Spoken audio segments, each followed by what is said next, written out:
Sound check 1 2 1 2.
Welcome in SR51. Well, excuse me. Welcome into another SR51 Media Stream. I am your host, Salt Aries. We're going to start up today with some topics. But if you're new to the brand, let me introduce you to how we do things. So, what's going to happen is I'm going to let this game run. Yesterday, we did the Kansas City Chiefs versus the Baltimore Ravens. They went a whole game. They came down to the fourth quarter. Basically, I think it was they scored. I think the Chiefs won because they scored in the last couple minutes there, and they ended up winning the game. But what I do is I'm gonna allow the game to run in the background. This is the updated roster of Tom Brady on the Buccaneers and the Steelers running pretty good last year. We're still in Madden 21 because hold on real quick, getting some background noise that I need to turn down. It's a little too loud. Okay. So, we're still in Madden NFL 21 because of the fact that Madden NFL 22 has not released. So, it's not something, I know you're probably seeing footage and things like that come out. I was not one of the YouTubers that got access to it. It's okay. It's not a problem. It's not going to detour me from buying a game or anything like that. You know, that's why I say that. Like the video, subscribe, set alerts, because the more we grow as a community, the more we get access to more things. The bigger the community grows, then we can't be ignored. So, what we're going to do today is I'm going to load this game up, and then while the game is going, what we're going to do is talk about some topics and things like that. The reason why I do that is because that way you're not staring at a still screen while we're talking about topics. And then when we do get past the topics that we're going to talk about, then I will take control of the game, maybe this game or a different game, and then we'll jump into gaming in the segment of the stream. So I want to thank everybody that showed up today, everybody that liked, retweet the channel. Everybody that liked and subscribed to the channel, set alerts, everyone that likes, retweets, anything we put out, Facebook, YouTube, Twitter, anything like that. I just want to thank you right off the bat. We have solved the problem of the audio. I realized if you didn't see my tweet or my Facebook post yesterday, I went back and watched a couple of videos, and I discovered that when we disconnected the audio for the... Hold on real quick, I need to mute this because it's causing an echo. When I did do a check across some videos previously, it was come to find out that when I added the radio into the stream and I disconnected the audio, I did not replug in the audio after I disconnected the radio. So that's something just to shoot out for anybody that's running a stream or thinking about running Streamlabs. When you disconnect one thing, you have to connect the other thing, and you have to reconnect it. You know, it's like old school when you used to unplug things behind your TV. So you have to make sure things are plugged in. Now, what's going to happen is during this game, I'm not going to have the audio up because basically the crowd will be screaming, the team will be screaming, and you'll be struggling to hear me. Now, when we go into gaming, and I still will be audioing then too, but when we go into gaming, that's when I'll bring the game audio back up, and we'll just talk over the game audio and things like that. So let's get this first game rolling. I'm going to set it, I'm not controlling any team. That's okay. Where would they play? Buccaneers Stadium, Browns, Wimbledon Stadium. They got a lot of stadiums. Pro Bowl. Who did the Super Bowl this year? I don't remember who did this. Well, I shouldn't say this year. I should say last year. Cowboys closed, open. Oh, you can set it for closed and open. That's something new. Where I guess the fans are there or not. So let's just put it in Buccaneers open. Give them about a 4:15 game. Put it on 12 minutes so that way the game could go nice and long. And let's start it up. So I want to welcome everybody into the stream. I want to pull up the first article because there's topics and things that I want to, read to you. Now, in the future, what's going to happen is I've seen some other YouTubers. What they'll do is they'll show you their screen for the article that they're talking about, right? Now, I'm still in the process of finding out if you're allowed to do that, because what you have to understand is, hold on, let me make sure this audio is not playing in you guys' ear. Nah, because on my end, let me see something. On my end, TV-wise, it's muted. Yeah, so it shouldn't be playing on you guys' end. So what happened is, when you're a YouTuber, you have to make sure that you walk a thin line, okay? So when I go to read articles and I go to bring up certain topics about companies and things like that, you may not be able to show their information online, in a video format. Like, you may have to actually, what's going on with the channel? 1 second, let me reload this and make sure. Okay, it's keeping up. Okay, the channel just, you might, if you run into, just to let you know, if you run into a situation where your stream freezes, just reload the page. Because just now I noticed one of the streams was still, the stream was still stuck on the team selection menu, so I reloaded it and it did its thing.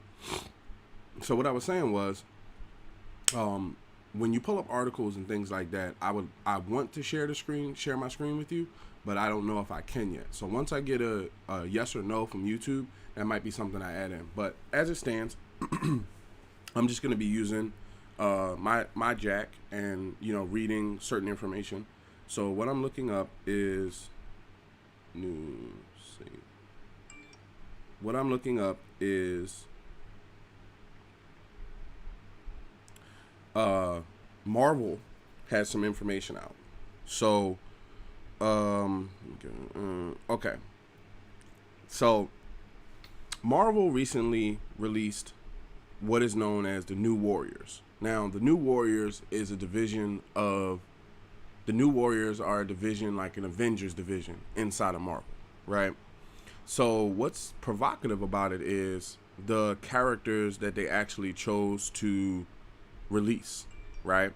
So one of the first characters what they did was, just to give you a synopsis, what they did was they turned names that the youth would be called in a derogatory fashion. Excuse me, names that the youth would be called in a derogatory fashion into characters. Now, that's controversial because of the fact that, it brings people together, but then at the same time it separates people. So the first one they have is Trailblazer, a regular kid scooped up into the world of teenage superheroing. Her magic backpack is actually a pocket dimension with with simultaneous infinite space from which she can pull out useful and random objects. It's not always under her control. But she claims to get her power from God, but not the God you're thinking of. Now, the thing of it is, right, that's something right there just with that character.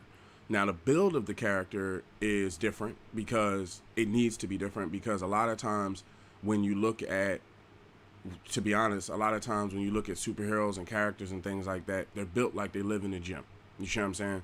You never see a regular sized person. And when I say regular, I mean, it could be tall, it could be skinny, it could be thick, it could be, like, we're all different kinds of people. Some people are tall, like when you think of yourself, like compared to a superhero, right?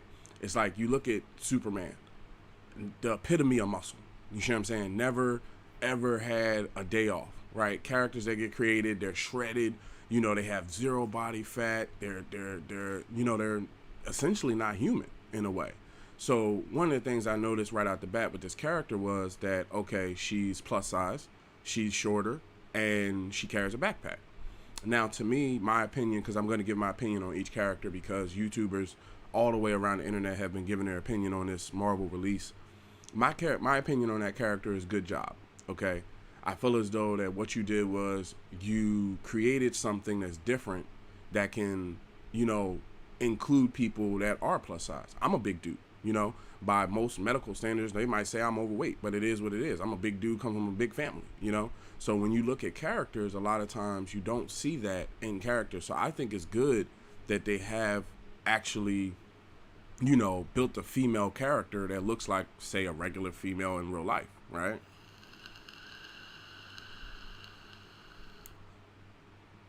Just grabbing a vape.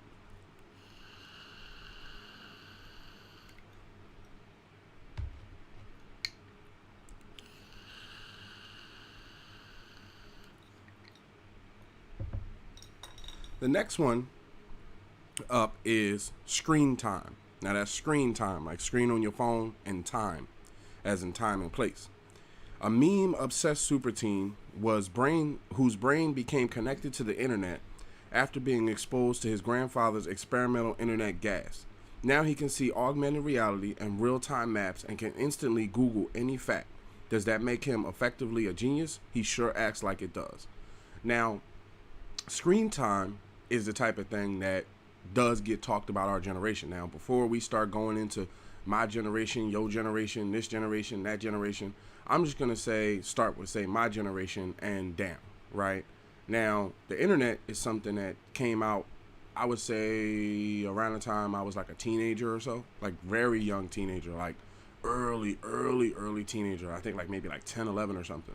Now, when it came out, it wasn't the internet what it is now. But the internet the way it is now, and just everything, streaming, mobile streaming, between the Netflixes, the Amazons, the Hulus, the Discovery Channels, the Disneys, everybody's on their screen. So naming him screen time is very smart. I think that it's not something that has to do with just a generation. Now, keep in mind, I'm putting my hat on because I have the game's running itself. So right now I have the hat on of an artist, right? Speaking as an artist myself, I think that that's a very good creative name for a character because of the fact that it's catchy, and at the same time, it's something that applies to everybody. Even though you applied it to a teenager, screen time is something that everybody can kind of latch on to because of the fact that we all, whether it be your phone, your tablet, or your computer, we all put in screen time every day. Every day, you see some sort of screen. You see some sort of screen at least once a day.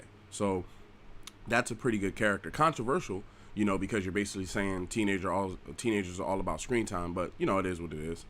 So the next ones are Safe Space and Snowflake. Okay?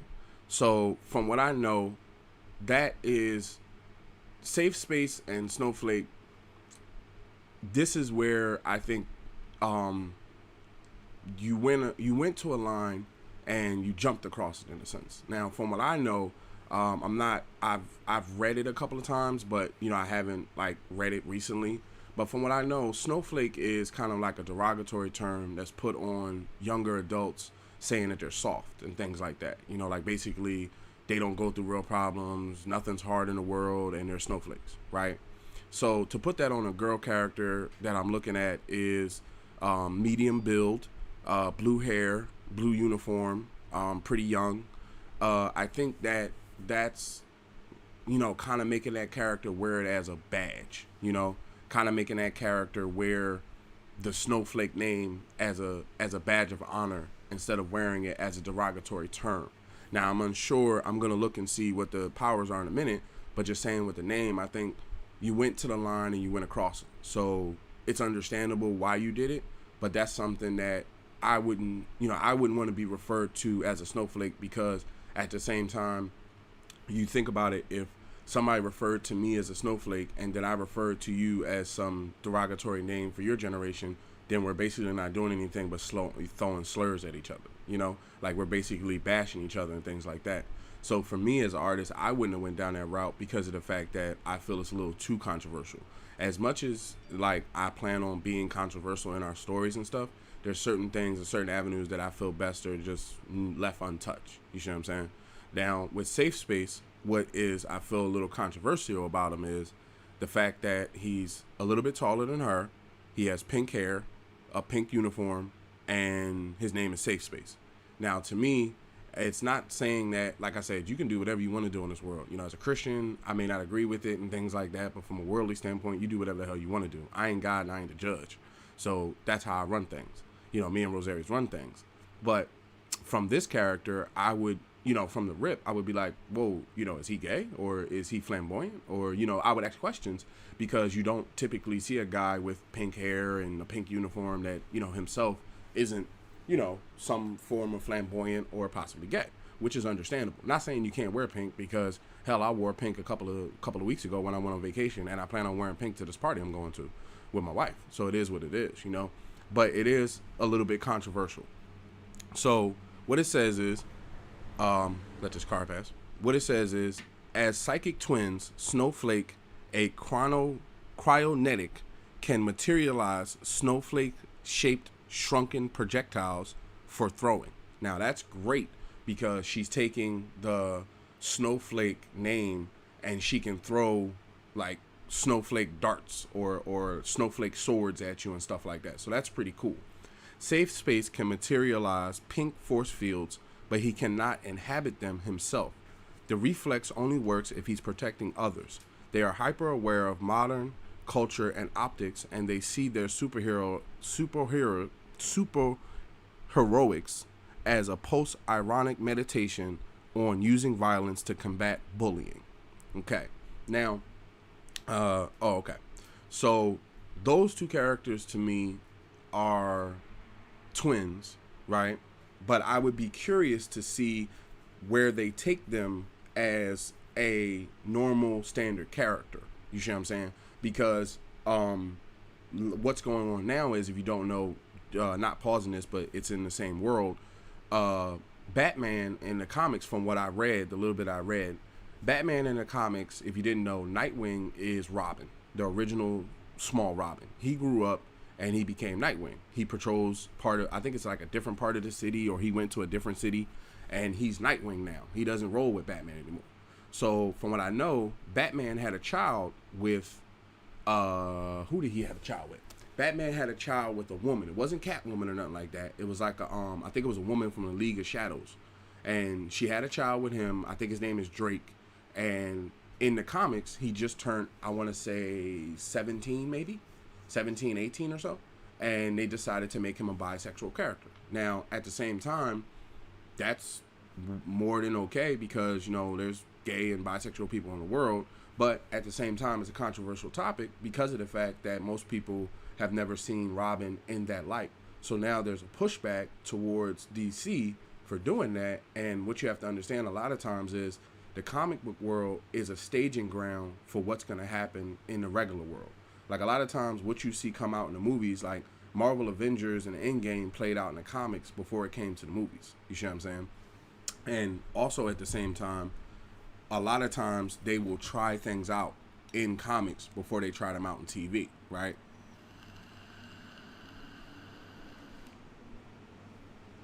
If you were here yesterday, then you would know. If you didn't watch yesterday's stream, go back and play it.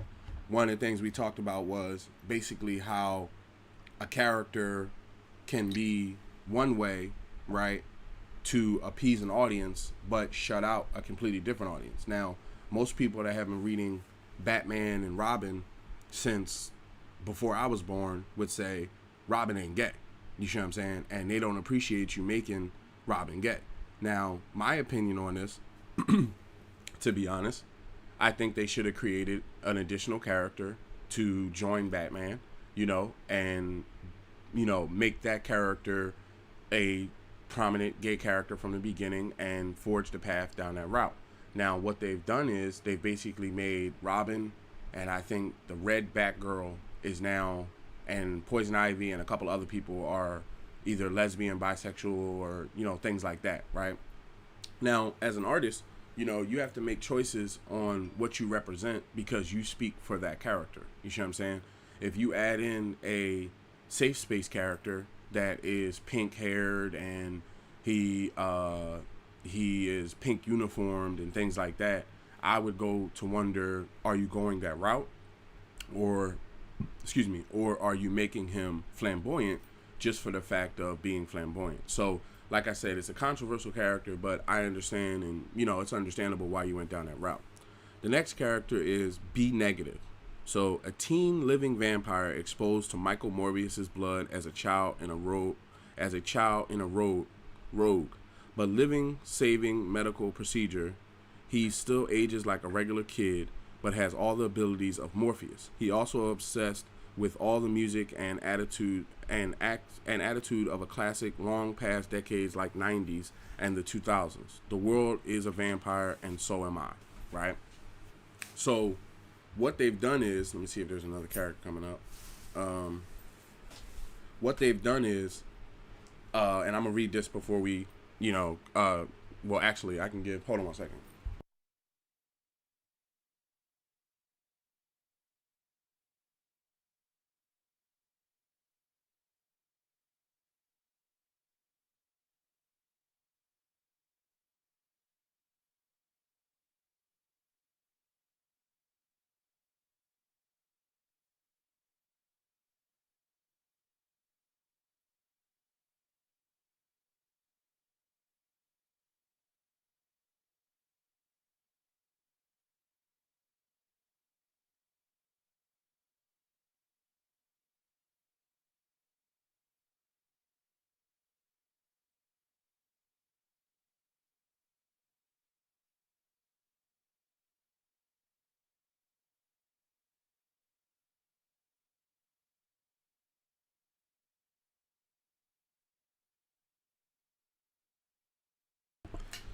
So it says, when I was talking about with B Negative. So B Negative to me is a classic thing.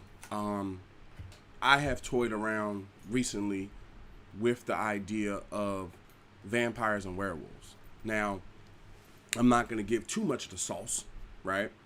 But one thing I can say is vampires and werewolves are classic. It's one of the staples of storytelling.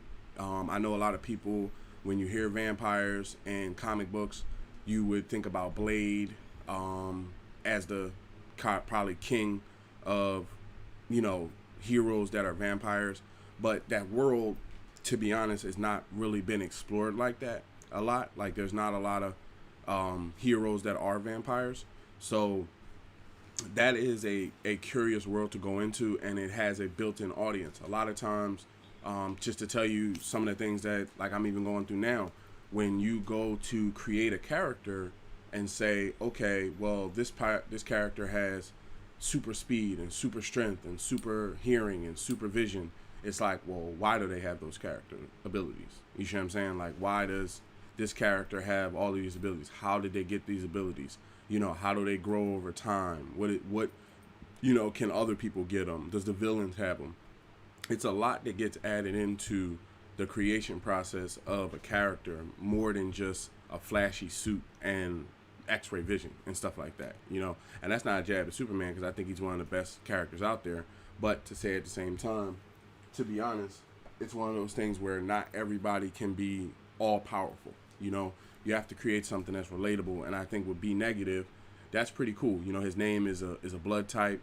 He's a vampire, and at the same time, he's obsessed with the early 2000s and 90s, so they can play off the 90s and 2000s vibe of vampire gothic and things like that. So it's pretty cool. At the bottom, it says, let me see what it says. It's safe to say that the team is specifically intended to reflect the modern day era. Now, let's just the detail of that before we move on. It's safe to say the team is specifically intended to reflect the modern day era. Now, what that means is Marvel is starting to think about the modern day era when they think about characters. See, back in the old days, everything was superheroes and capes and, another superhero. We just create another hero after another hero after another hero. Now they're starting to realize that those characters are unrelatable. You see what I'm saying? Now, I'm not a type of person that's making a teenage story, but I can understand where, in making a story in general, what you're doing. You see what I'm saying? You're trying to appeal to people that don't normally read your stories. You see what I'm saying? Most people that don't normally, open up a Marvel comic or a Marvel story to actually read it. So it says, similar to how early incarnations were intended to mirror the eras they were released in. Describing his intentions with the series, Kimball explained, I'm assuming Kimball Smith is somebody that worked on it. So Kimball Smith explained, I wanted to have teen characters who felt as now as the Warriors did in 1990. So the original Warriors were out in 1990. The new Warriors have been Zedek's characters from the beginning. You get edgy skateboarding, Night Thrasher in the 90s, and reality TV team in the 2000s. And now in 2020, we have new Warriors who have grown up with the internet and one character who appears to essentially live inside it, right? And then further on, they say the series has already been the source of negative press. This is the part I was talking about, where, it's not coming from me because I'm giving you my opinions live here, but a lot of people have been coming off negative. The series has already been the source of negative press, with some fans not too impressed with the characters of Safe Space and Snowflake, especially with the latter, who is being touted as the first non-binary hero in Marvel Universe. Now, just to do, so we're calling this fair because I don't want to be giving up wrong information. Non-binary definition. Okay. So we know we're giving out the right information here.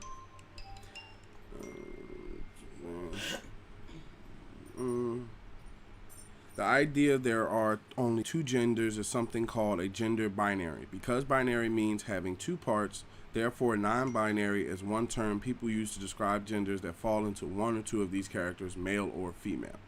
So, essentially, it's something that people are pushing back on because it falls in the line of gay and lesbian type things, right? From what I can tell, it's in the gay world in a sense, right? So why on earth, someone wrote on Twitter, Zol Thorgod, why on earth would you name Marvel's first non-binary character Snowflake and Safe Space? Not sure if purposefully, but this reads like a piss take at a glance. I genuinely thought this was a CG project, right? And then there's more tweets here from people that are pissed off about the characters and the way they are. Now, the reason why I wanted to, hold on real quick. Oh, I'll read that later. The reason why I wanted to read the information with the topic was because this is somewhat what I mean, okay? Marvel is trying to inclusively include people. But as you can tell, there are some people that don't want inclusion. You see what I'm saying? When it comes, as much as you may think when it comes to fantasy stories and it comes to comic stories and graphic novel stories, that you can just write whatever and everybody will agree. That's not necessarily true. Audiences a lot of times are fickle. You see what I'm saying? And what ends up happening is, as a content creator, you have to decide who your audience is. Now, to me, Marvel's audience and DC's audience has always been, before this kind of renaissance era they're in now, it has always been teenagers. You see what I'm saying? Young youth adult. Now, what they're trying to do now is they're trying to please both sides of the fence. They're doing that because I feel like something like, what was that guy's name? Something like Justice League, right? Zack Snyder's Justice League was an amazing movie. Okay, I feel that this movie was basically one of the best one of the best DC movies to come out. Do I feel that it was better than Marvel's Avengers? I feel like it might. I feel like if it was not better, it's tied. I feel like Marvel Avengers and Zack Snyder's Justice League were two equal movies that came out, and we got to see Marvel and DC go heads up. Now, some of the things that I've noticed is that they've started to, DC also, like I said, Poison Ivy. I think it's Poison Ivy, if I'm not mistaken. It's Poison Ivy and Batgirl, the red Batgirl. I know or I think her name is Batwoman, right? I know is a gay and lesbian character. I don't know how they classify it, but I know they're, bi or gay or lesbian there, right? Now, like I said, just to give my, opinion again, so it's on file, you can understand where I'm coming from. From a Christian belief, no, I don't agree with it and things like that. But from a worldly standpoint, no, I don't disagree. It's your life. Live your life. I'm not the judge. Do what you're going to do.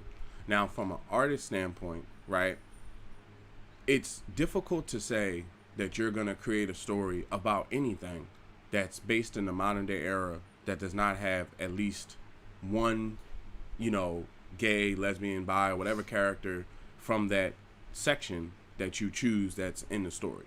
I have, at this point right now, I'm still developing characters, but I am aware that when you go to include people, you kind of have to touch down on a lot of people's different stuff. Now, some of the controversial stuff that I saw with what they created was, like with the backpack girl, when she said, well, she believes she gets her powers from God, but not the God that you're thinking of. So it's like, okay, now we're going down a route of you trying to essentially say that God is not God. And that's something that I don't agree with. You see what I'm saying? That's one thing right there that I'm like, hold on now. I don't bang with that. Not trying to hear that, at all. But I see, you're trying to press all these controversial topics to get people to kind of be along with it. And I think what ended up happening here was they pissed off more people than they actually, liked. Because what I'm noticing is I'm seeing YouTubers, like, look it up. Look up, if you need to, like, take it up, look up Marvel Safe Space character in Snowflake, right? Check it out on YouTube.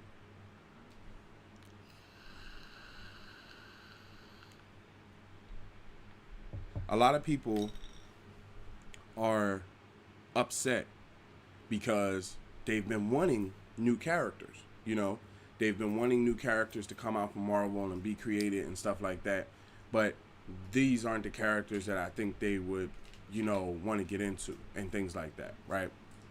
So for me and what we're doing, that's what I mean about being an adult. Like, you see how, okay, I made a clear statement on how I feel about, things in the world. But at the same time, I didn't say I'm going to uninclude or I want to segregate these people. You see what I'm saying? That's something that when you're doing an adult story, right, you can explain to an adult. You can, a character could be talking to another character and they say the same thing I just said to that character, and that character says, something in response like, well, I appreciate you, not include, I appreciate you being respectful of my lifestyle or something like that, right? And that's the end of it. You don't have to, spend the next, life cycle of the story explaining their struggles as a gay or lesbian character, because what I feel is, just to be honest, I feel that people that are in that world are the best people to speak for that world. I think when you try to make up something to include someone, I think there should be someone there to actually advise you. You know, like I would wonder if, not to say Marvel doesn't have a gay employee or anything like that, but I would wonder if they had somebody from the gay and lesbian and LGBT community there to advise them on creating this character, or whether this was someone that, you know, is, to call it fair, straight, and not actually, you know, somebody that's non-gay that made this character and is not able to tell the true story of the struggles of gay and lesbian and gay community people, right? Take, for instance, to use an example, I'm an African American male who grew up 25 years of my life in an urban city, and now I live in another, I would say, mountain town, but it's not as urban, but it still has a city that can be urban at times. So for me, I'm able to tell you the African American tales from the hood, you know, or from the how we would say the ghetto or the hood, right? In different terms, whichever term is more suitable to you, or the urban environment. Now, the reason why I would be skilled to be able to tell you these stories and make these stories up is because of the fact that I've lived them myself. Like, I've actually worked jobs in areas and actually been around people and talked and lived in the world. You know, like, to be honest with you, I think like every part of Philadelphia I've worked in before I moved, you know. So, and even being out here, I work at the same time. So what ends up happening is basically it makes you aware. Like, in my age now, I realize there's a good mixture. Like, a lot of people think the tales that happen in a city don't happen in the whole country. For me, when I'm looking forward to explain this a bit, for me, I'm looking for the stories to come from the whole country, not just a part of the country. You see what I'm saying? Like, it should be the whole U.S. is your playing ground, not just this one small area that you go to. Now, I'm still working out the details on actually how that's going to happen and how the story, you know, maybe takes an arc towards the South or the East Coast or the West Coast, and then, you know, rests, comes to an end, you know, at the location that basically I create as a city, right? Now, I don't have no problem putting that out, because I think what I realized here is the more we talk about what the stories are going to be and what the world is now, it helps lay down a foundation track record. Like, you'll be able to, when the book and things come out, you'll be able to go back and say, I remember when he was talking about what the book was going to be. You see what I'm saying? And what he wanted to make the characters as. Now, what I realized here is when I read this release, because I heard a lot on YouTube about it, and I said, well, let me go and educate myself about it. Let me not just take somebody else's word for what it is. Let me go look this stuff up. When I went and looked this up, I realized that also, like, a lot of parents, to be honest with you, most nowadays don't want their kids to read things that are controversial. You see what I'm saying? Now, we're not going to go in, like, I'm not one of those people that tell you how to raise your kid. You know, when I have mine, I'll raise mine, you raise yours. You see what I'm saying? So you do what you're going to do. This is an adult channel.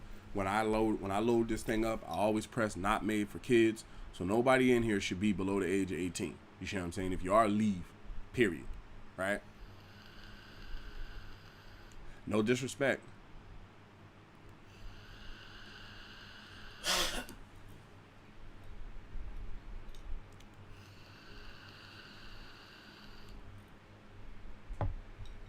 No disrespect, but I'm a adult streamer, okay? In the sense of being an adult, talking to adults.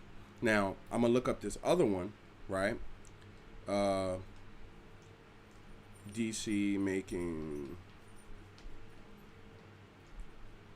Now, here we go. Let me see if I can pull this one up.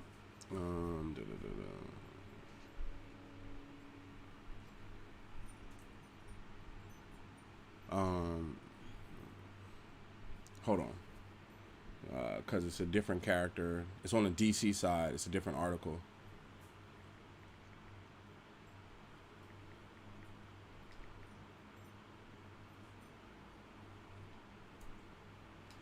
Okay, so it says, just pulling this up, and the top part of the article, it says, Birds of Prey confirms that Harley Quinn is bisexual in a blink, and you might have missed it. So they go into talking about, in the last form of Harley Quinn, it says, while news from the DC universe, sorry, we mean world of DC, the character's same-sex relationship will not be news for fans of the comic books, with Harley Quinn confirmed to be dating fellow baddie Poison Ivy, right? So her and Poison Ivy are bi. Now, to me, right, as an adult, I can understand that. To me, as an adult, I can understand that. Basically, Harley Quinn was the Joker's basically fiance and wife, as far as I can tell, all the way up to forever. And Poison Ivy, from what I could tell, she never really dated a guy, but she always had the kiss of death. You know, that was like one of her special moves. You know, the whole poison on the lips and kiss you to death type of thing. So to say that Harley Quinn became because in the movies she kind of broke up with the Joker. That's what I haven't seen Birds of Prey. I plan on watching it, but in the previous Justice League movie, she had broke up with the Joker and she was on her own thing. So to say that these two women found each other, I mean, hey, that's basically something that goes on in the real world. So as an adult, right, I can take that in and say, oh, that's cool. I'll still read the story. I don't have no problem with that. But for youth, right, that are asking their parents to buy said comic, this is where you might get a no. And this is where I'm saying, for me, I realized that I can't do anything for the youth. Now, as time goes on, maybe 10 or so years from now, 10 or 15 years from now, when I'm a dad and stuff like that, not saying it'll be 15 years or nothing, but, just saying when the child gets to say 15, 16 a lot of times, or at least 13, 14 is when you start to see them express interest in things, right? So let's say hypothetically, 15 years from now when I got a kid or something like that, I make an addition to the story to add, or I create a separate addition to the story to add in, say, a teenage character, or maybe I'll put a teenage character in the team to begin with. I haven't decided. But this is where, when you're in pre-production, you have to find out who your audience is and build for them. I think with Bird of Prey, DC was building for adults. You see what I'm saying? They don't have to worry about a child reading something that their parent doesn't want them to read, or they don't have to worry about blowback on the internet from people saying, well, there's going to be people that say they don't like it, but at the same time, most adults that are reading the Harley Quinn stories are like, well, that's pretty cool. To me, Harley Quinn, she was always cool, but Harley Quinn has really become a badass over these past couple movies that I've been watching. So for them to dive into her relationship and take her down that route, like I said, I don't necessarily have a problem with it, and I feel that it's gonna be what it's gonna be.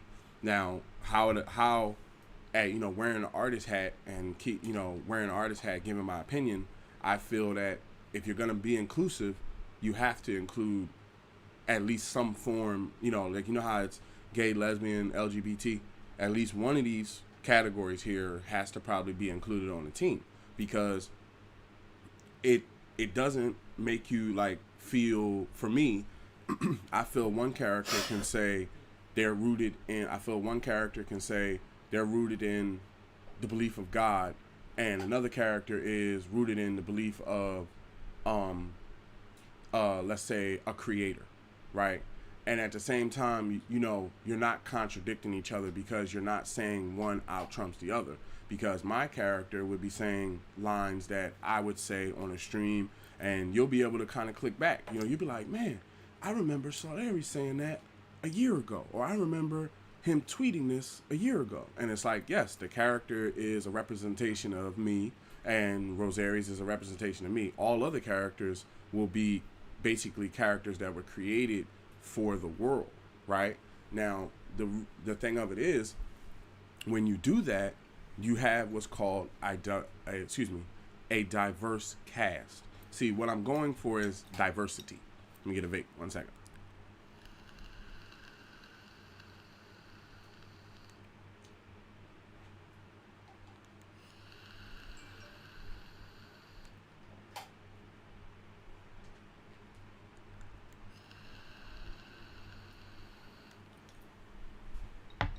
Diversity in itself means just what it is, diverse.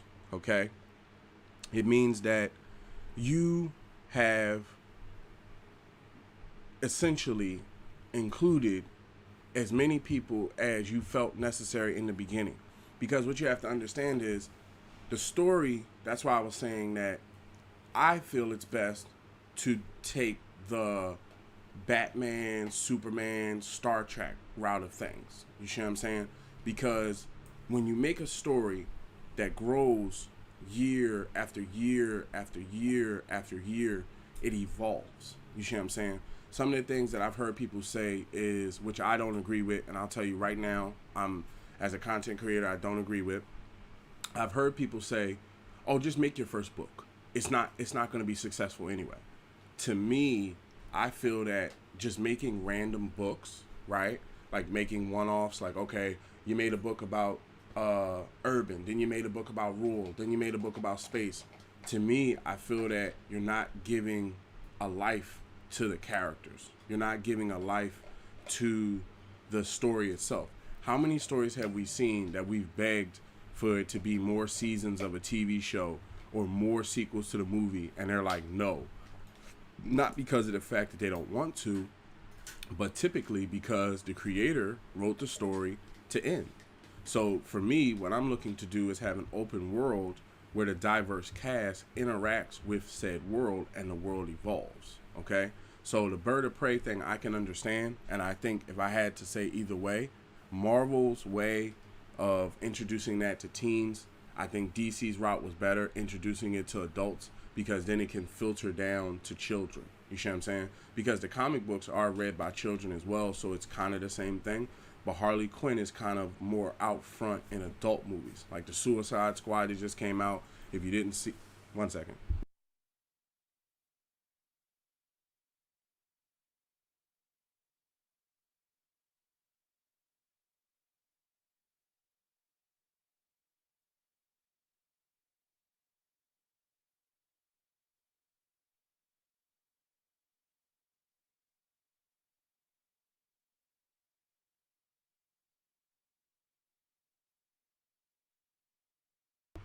Like the Suicide Squad, if you haven't seen it, the new Suicide Squad movie is amazing. The one with John Cena. John Cena really. Now I'm not gonna say anything to spoil it for you, but John Cena really has stepped up as an actor. Like watching him. 1 second.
So John Cena's character, what I was saying was, John Cena's character is, he really stepped up as an actor. I haven't seen Fast 9 yet, but in the Suicide Squad, he was a very good actor. So I'm curious to see how he acts in Fast 9, but I like him as a superhero.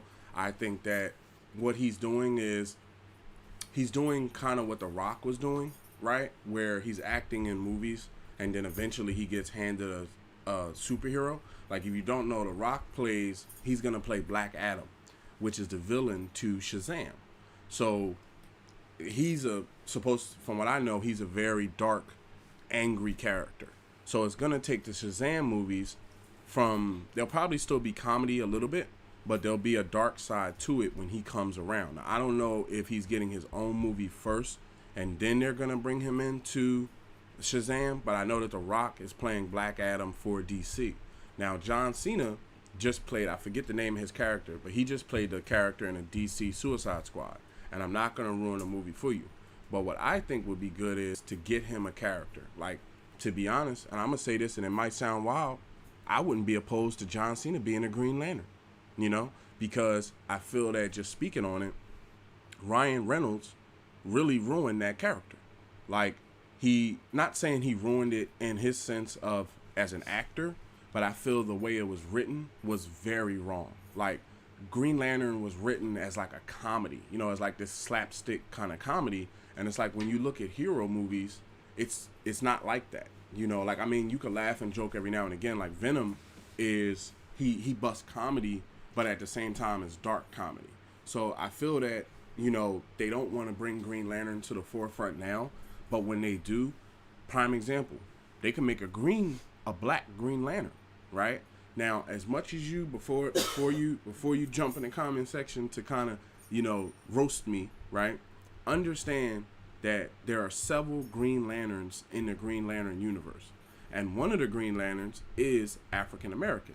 So to say that you recast Green Lantern as an African American wouldn't be too far out, right? But like I said, with the Harley Quinn thing and the Birds of Prey thing, I can understand where you're coming from in the sense of, those controversial characters, right? Now, the other one I'm going to look this up is,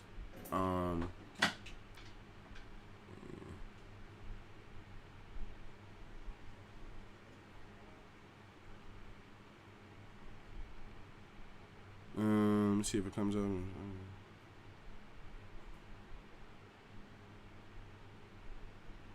Okay. DC's new Supergirl is young, and the restless actress Sasha Calle will make debut in upcoming Flash film, right? So from what I can tell here, it says daytime enemy Sasha Calle has scored the feature role on DC's universe's new Supergirl. The Boston, Massachusetts-born Columbia actress is the first Latino Supergirl ever in DC. So right out the bat, before we read more of this, understand they casted a Latino woman to play Supergirl, right? And she was chosen from more than 425 actresses who auditioned. She will make her debut in Warner Brothers movie, The Flash. Now, to me, right, as much as you may think this is not controversial, this is controversial at the same time because it was met with blowback from people that are like, well, Supergirl is a 6 foot tall, blonde, Caucasian woman, and this shouldn't be this way. Now, think about it. This comes back to, once again, inclusion. You see what I'm saying? If a character has always been Caucasian since day one, what's the problem with letting another ethnicity act for that character? See, adults have these conversations in everyday life. Like, I have these conversations with people on Twitter. I'll retweet things, put my comments with it. I'll write on Facebook. I do a podcast like we're doing now.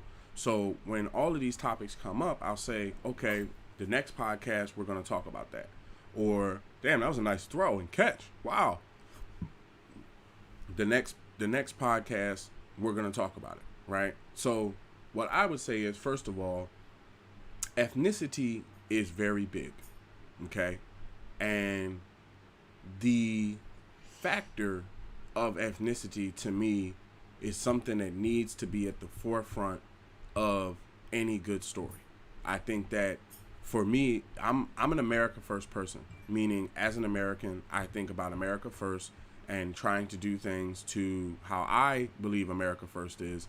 You have a belief in wanting to, you believe that America is the best country in the world, and you do things to try to make it better, and you start your businesses here and things like that, right? Now, some other people may have different definitions, but when you get into a story, right, just because you have, let's say, 4 main characters, right, that does not mean that you can't have supporting cast. See, what they did was they completely changed the character from being basically Caucasian and blonde to being a Latino actress. Right now, she's an established actress. She was on, she was on Young and the Restless, and she auditioned with 425 women. Now, to me, she won. She was the best actress. She was the best person for the job. And I think that, to be honest, yes, it is smart. Because now, first of all, I'm watching it anyway because I'm a comic book fan and I watch damn near anything that comes out from comic book TV shows and movies, right? So I'm already on. I'm subscribed to, what's the name of that thing? Where DC putting all their stuff at? I think it's HBO Max, right? Because HBO holds Warner Brothers now or something like that. So I think is it HBO? Because I can't stop this stream right now and look because it'll violate YouTube showing menus and stuff. But let me see, is it Warner Brothers or let me see if does HBO Max have DC movies? Just to look it up so you can know for yourself. You might have been curious. Watch DC Universe on HBO Max. So HBO Max has your favorite DC movie. So yes, HBO Max, or let me say, the DC content on HBO Max includes new series, DC classics, and DC Universe originals like Young Justice, Titans, Stargirl, along with more popular adult animated series for Harley Quinn. So what's going on is that the services, like I said, I'm down for watching Supergirl and this new Latino Supergirl all day. But what I noticed is when these things came out, they were met with controversy. So I think that, number one, you have to understand that Marvel and DC are starting to evolve as storytellers. For a period of time, to tell you the truth, we talked about it yesterday, a lot of the characters that were out were just Caucasian people, and there wasn't a lot of inclusion. Yeah, you had your Black Panther, and you had your Blade, and you had your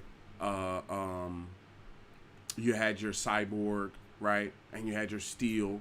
But when you add it up, you had, I'm just naming 4. Now, there could be more that I'm not seeing right out the bat, but you had about 4 of them. And when you add up the DC universe, you're talking about over 100 characters. So that's less than 10%, because 10 out of 100 would be like 10, right? So to me, they're starting to become more aware that they need to become more inclusive, right?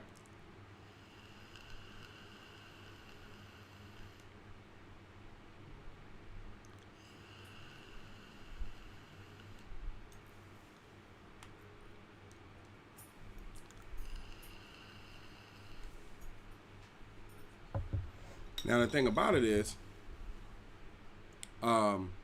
it's not wrong to be inclusive, to talk about it a little bit, but to me, I'm going to show you the stark difference. Now, you see how we're talking, this is Western comic books. It's called Western comic books because that's the category that it falls under for comic books and graphic novels. These are Western comic books. Now, let's look up Goku Black Sun, or his name is Black Sun Goku. Okay. Goku Black. Now let's just look this up to see.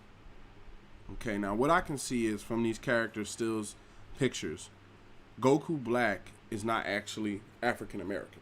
He's says villains. Let me see what this says here. Goku Black, alias, Goku Black, Black Goku, Future Kakarot, Goku, Sun Goku, Dark Goku. Okay, says power, skills, hobby, goals, crimes, type of villain. Genocidal mastermind. Okay, just reading. It's playing the future. Here we go. Goku Black is the central antagonist of the Future Trunks saga on Dragon Ball Super. He is a mysterious yet evil being who bears a striking resemblance to Goku and has not only caused the Earth's second apocalypse and Future Trunks timeline, but successfully wiped the multiverse of all life. Now, when I look up at the character, right, this character is like an evil version of Goku. But the character itself is not African American. So, as it stands, even though DBZ has been around, Dragon Ball has been around since what? Probably the early 80s, something like that, 70s on the comic book. There's no African Americans there. There's no Latinos. There's no Hispanic people. There's no Polynesian people. We can go on. You know, it's one of those things where I hate to be the bearer of bad news, but this kind of shows you one of the differences between Western comics and graphic novels and anime itself, you know, where the inclusion isn't really there. See, some of the reasons why I was like, well, I'm not probably going to do an anime is because if I was to do an anime and take in all the inclusion things that I'm doing, it's basically a Western comic book. That's just facts, you know. Now, the art style. Now, if you want to talk about art style, to me, I'm more a fan of Western art styles. I like the anime fight scenes. That's one thing I can say that I think anime has very good qualities on. So what I'm working on is researching how to put that into Western comic books. And what I think the best method is mixed martial arts. Because a lot of times it's kind of like a kung fu match. Like when you see Dragon Ball Z, like Vegeta when he powered up and he was fighting Cell. You run at him, you punch him in the face, you punch him with your right, you punch him with your left, you knee him in the stomach, and then you hammer punch him down to the ground, right? Now that's a combination of boxing, mixed martial arts, different sorts of martial arts standpoints. So that's a very good action scene there. Now, to be honest though, some of the things that I like also is, which I think they share, I think anime and Western do share two things. If you look close, Goku or Vegeta, whichever one you like, will punch a villain in the face and he will fly through 3 to 4 mountains before coming to a rest on the last mountain beat up, right? When you watch Superman fight Doomsday, who is one of the villains that has killed him in the past, when he punches Superman will fly through, or Superman punches him, he will fly through 2 or 3 buildings and collapse on the last building. So they do share styles and things that are together, but they do share things that are different, you know? And to try to force a anime to be a Western comic book isn't really a good idea. The better idea is to make a Western comic book come to the nowadays age. You see what I'm saying? Like, it's true. A lot of times we rely on cape. I heard a lot of people, I said it yesterday. I heard a streamer say one time, well, I don't read Western comic books because it's all cape shit. You have to understand that a hero is somebody through his acts and deeds makes you believe in them. If you don't believe in the hero, then you don't really believe in the story and you're not going to read it. So for me as the artist, why would I dedicate time to you? You see what I'm saying? There's readers that are like, hey, I'll read it. I'm for it. I like space. I like drama. I like urban tales. I like inclusiveness. I'm about that. I'm woke. You know, there's so many people that would read it. Why would you focus on the ones that are not? Like even with Marvel, what we just read from Marvel and DC with Supergirl and Harley Quinn and the Marvel characters, these characters are not being made for people that are not gonna read it. You see what I'm saying? They don't care anymore. See, back in the day, I feel, they were playing to what the stereotype is. 6 foot tall Caucasian man with a 6 foot tall Caucasian woman and a team of Caucasian people, right? That's just the way it was. Some things didn't really have inclusion in it. But now in 2020, going forward into 2021, now in 2021, going forward into 2022, you gotta have that in your stories. Nobody's gonna see yourself in it, especially as an adult. Yeah, like most people, they say, well, because like I said, I'm still debating whether it's a superhero thing or whether it's a hero thing. I'm still on the fence about that. But I feel that for me, it has to include everybody, but at the same time, it has to be telling a story. Like each individual character will have their own life. Like one thing that I liked about that I learned from the X-Men is every character had their own life. Wolverine had his missions where he was trying to find out, things about his past. Gambit had his people in the New Orleans that he was taking care of. Storm had her people back in Africa that she was taking care of. Cyclops and Jean was trying to manage a relationship while being X-Men. Professor X was trying to always help people. It's one of those things where they were a team, but they all had their own individual lives. See, one of the things that you can't do when you're creating a story is you can't actually, to be honest, you can't rip somebody off. You have to create your own thing. But when you create your own thing, a lot of times it's going to come close to something like, prime example, DC and Marvel and Image and Star Trek, just using it in Star Wars, have been around for over 50 years. Okay? So when you go to create something new, you have to really, really, really think to find that unique thing. Because if you if you create a character that's a ripoff of Superman, DC's gonna come at you legally. If you create a character that's a ripoff of Harley Quinn, if you create a character that's a ripoff of the Hulk, then people are gonna, they're gonna come after you. You have to check the right boxes when you're actually creating these stories. And I feel that we're on the right path. Pre-production is the phase where things are on paper, but they're still able to be changed. We're not actually laying the story down on paperwork yet. Now, some other things that I've bumped into are whether or not it should be written as a script or whether it should be written in basically stick figures. Not the comic itself. Like, I would never put the book out with stick figures. But what I'm saying is, some people, when they make the story, excuse me, get some water.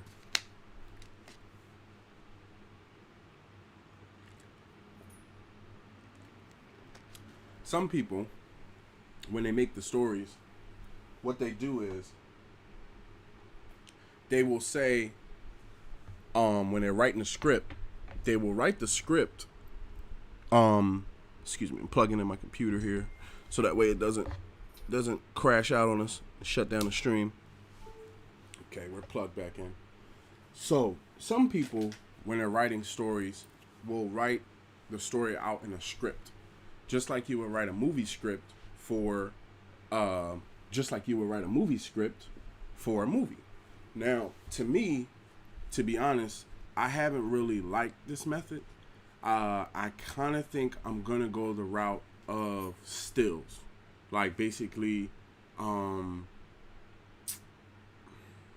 it's an in between thing. What it means is you draw the picture in a sketch pad standpoint, right?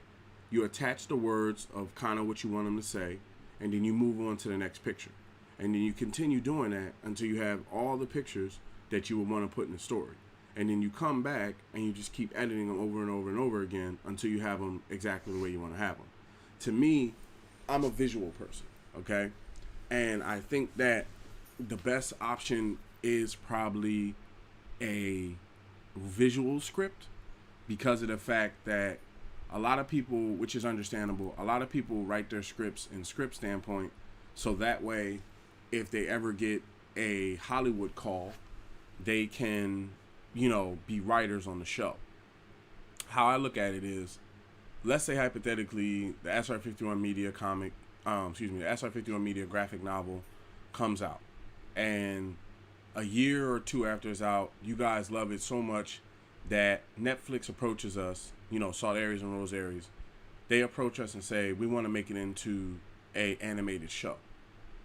To me, and I can tell you now, some of the things that I would want is some form of retention as far as the characters and the ownership goes. I wouldn't want to sign over complete 100% ownership of the characters. And second of all, I would want some sort of standpoint where we get a cut of, the show. Like, you can't basically say, okay, well, we want to buy your characters for $1 million, and then we're going, oh, was that a touchdown? Wow. Dang, a fumble recovery. Was that Schuster? Wow. Fumble recovery.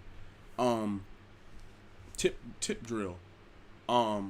So you can't say something like, okay, we're going to buy your story. We're going to buy your characters. Look at this. Hold on one second. Look at this. He threw it up for Juju, I think. He couldn't get it. They tipped it off. He didn't get it. He tipped it off. He caught it for a touchdown. That's some Madden stuff there, boy. Right? So what happened was, because it's something that goes on in the art world. And just to give you a little bit of some history, right?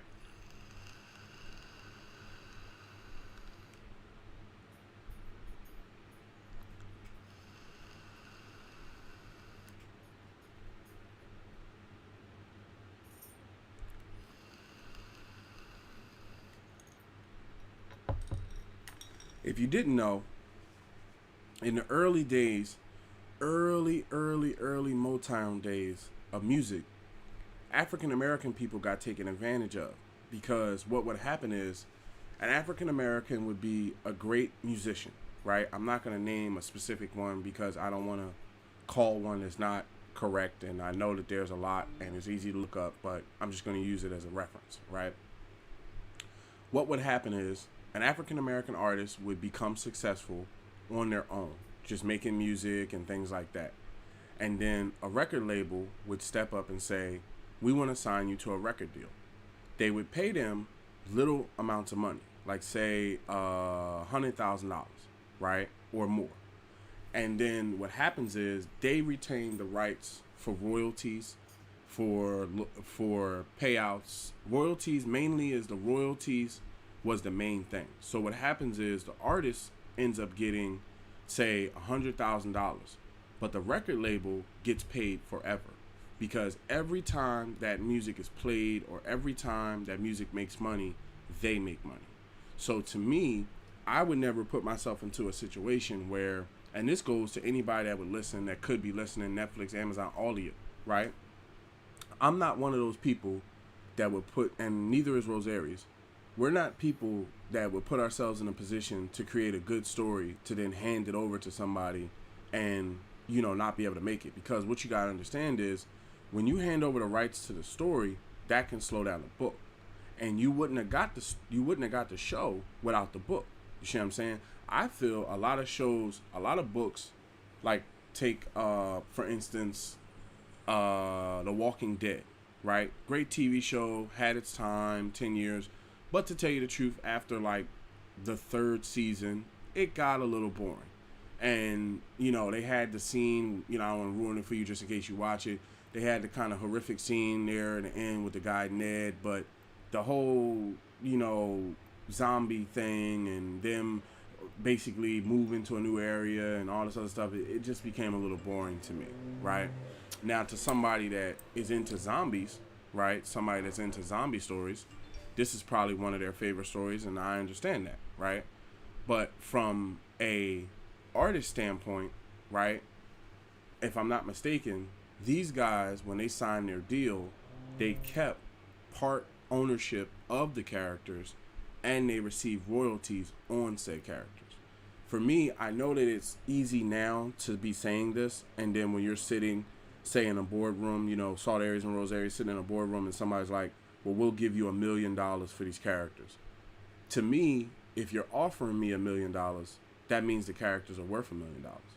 So my question would be, you can give me 500,000 and the other half in royalties, because trying to pay me up front and then you get paid for the rest of your life is unfair.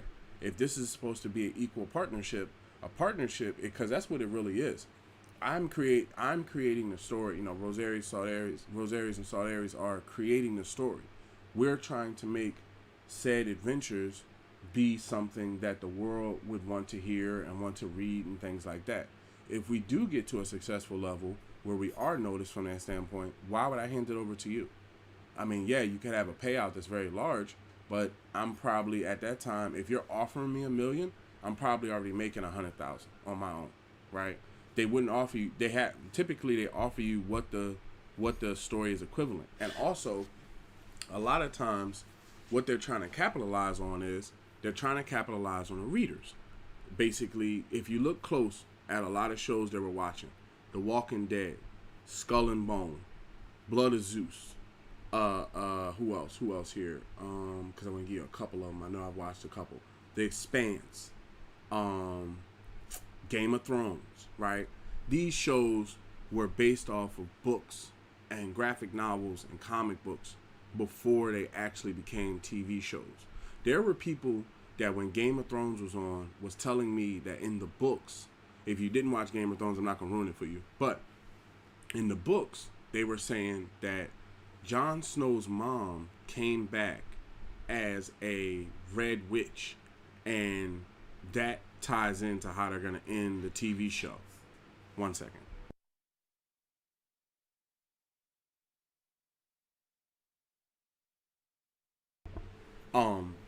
They said, his mom was going to come back as a red witch, and it ties into the show and stuff like that. And one thing that I noticed was they never tied that in together. They never put it in there. They wrote it out. Whatever they did not put it in that TV show. So it showed me that this guy wrote, let's say, I don't know, anywhere from 5 to 10, maybe more books. And the TV show was based on the books, but they took like an artistic liberty. They changed a couple things that could have, they changed a couple things that basically changes the atmosphere of the show. So as a creator, one of the things that most people wonder about is when it comes to Hollywood, there's a difference in what it was and what it is now. In the early 90s, for you to get a TV show or become an actress or, become a screenwriter or anything like that, even to become a comic book artist or open your own comic book stuff or, things like that, graphic novels, you had to go through Hollywood. You had to move to Hollywood. You had to beg and plead to get your first job and wait till you get called upon and pay your dues and all this other sorts of stuff. Nowadays, most people are finding success being independent music artists. That nowadays there's a renaissance with music. If you look close at SoundCloud, Apple Music, Google Play, people are taking their music into their own hands and putting it out and collecting the money themselves. They're not going through Bad Boy and Rockefeller and No Limit and all that. They're like, I think I heard a line where it was Megan Thee Stallion said, I won't sign a deal for nothing less than $1 million, right? So a lot of times artists are finding success by basically making the music themselves and putting it out themselves. That's the same thing that's kind of the renaissance that's going on right now in the comic book world, because if you look close, a lot of stories that are coming out are more creative because the creator doesn't have to apply to what other people say. You see what I'm saying? Like basically me and Rose Aries are the editors.